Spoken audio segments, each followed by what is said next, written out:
Bonjour Jordan Bardella. Bonjour. Vous êtes secrétaire départemental du Front National en Seine-Saint-Denis. Vous avez fait la fête toute la nuit. Il y a matière à faire la fête au Front National? Écoutez, je crois qu'il y a des victoires sans gloire, mais des défaites glorieuses. Nous perdons cette élection présidentielle. Nous félicitons évidemment le président nouvellement élu, mais nous sommes aujourd'hui la première force d'opposition. Les Français ont fait un choix clair. Ils ont décidé de poursuivre le quinquennat de François Hollande avec Hollande Junior, monsieur Macron. Mais nous avons obtenu quand même, il faut le souligner, un nombre de voix inédit dans l'histoire du mouvement patriote et national. Et l'opposition va se construire dès demain. Je crois que cette élection présidentielle a eu au moins le mérite de montrer le véritable clivage aujourd'hui dans notre pays, qui n'est plus entre la droite et la gauche, mais entre les patriotes et le mondialisme. Et le renouveau aussi. J'attends de voir le gouvernement de M. Macron.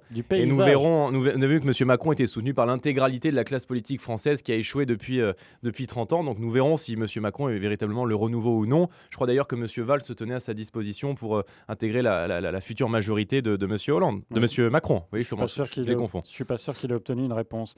4 des 5 départements les plus Macron, on va dire, se situent en Île-de-France, Jordan Bardella, Paris, les Hauts-de-Seine, Val-de-Marne et votre département, la Seine-Saint-Denis. C'est un échec pour vous? Non, c'est pas un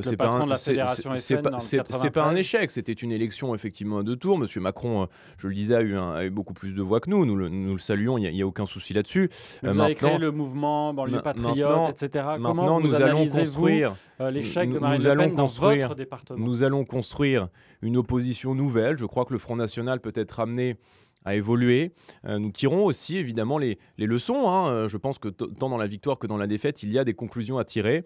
Et nous tenons les leçons de ce résultat. Et je crois que le mouvement que conduit Marine Le Pen va être amené à évoluer, peut-être sur le nom, oui, elle a parlé sur de la transformation forme. profonde. Et je crois que nous allons, dans les semaines qui viennent, affirmer notre volonté d'ouvrir plus largement, de manière limpide, de manière claire, notre mouvement à tous les patriotes. Nous avons commencé à le faire dans le cadre de ce second tour avec M. Nicolas Dupont-Aignan, notamment avec cette grande alliance patriote et républicaine. Et nous allons continuer de travailler pour une refonte globale de la vie politique sur les prochains mois. Mais comment moi, je veux quand même dire, si vous les permettez, ce que ça veut dire transformation profonde, c'est ce qu'a annoncé Marine Le Pen hier. Écoutez, Marine Le Pen s'exprimera dans les prochaines semaines, dans les prochains mois. Nous allons en tant continuer. Que membre du Front National, ça vous évoque quoi et vous en attendez quoi?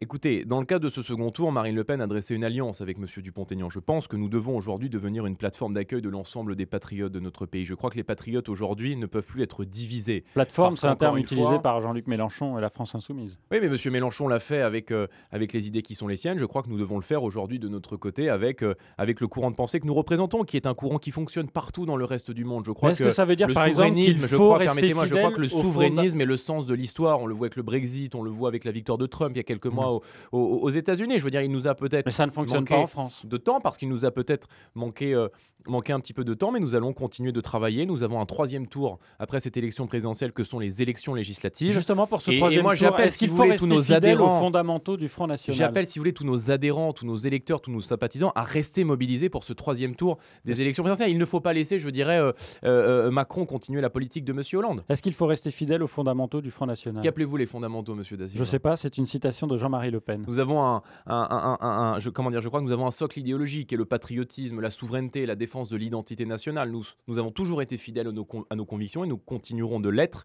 Et je crois encore une fois qu'il y a encore une fois des électeurs de chez Mélenchon, de chez M. Fillon qui sont aujourd'hui orphelins. Je pense notamment à ces électeurs de droite qui ont été totalement trahis par leurs élites, par les ténors des Républicains qui ont fait campagne pendant 15 jours pour Emmanuel Macron. Eh bien nous, à ces électeurs, nous leur tendons la main parce qu'aujourd'hui le clivage n'est plus entre la droite et la gauche, mais entre ceux qui croient en la France et ceux qui pensent que la France doit se diluer dans la mondialisation sauvage. Est-ce que Marine Le Pen est toujours la bonne candidate pour la prochaine élection en 2022? Évidemment, il n'y a aucune remise. Vous savez, 2022, c'est encore très loin, mais il n'y a aucune remise en cause, évidemment, du leadership de Marine. Marine va continuer de mener notre mouvement, avec peut-être d'autres personnes qui se joindront à nous dans les prochains mois. Encore une fois, je crois qu'il y a une véritable recomposition de la vie politique. Ce que nous dénonçons depuis un certain nombre d'années, à savoir l'UMPS, a en réalité un nom, il s'appelle En Marche.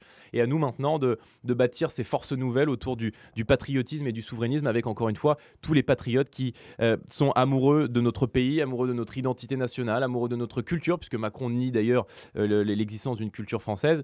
Bref, sur tous ces sujets fondamentaux qui, je crois, ont aussi dessiné cette élection présidentielle. Je crois que c'était un véritable choix de civilisation entre 2 projets radicalement différents.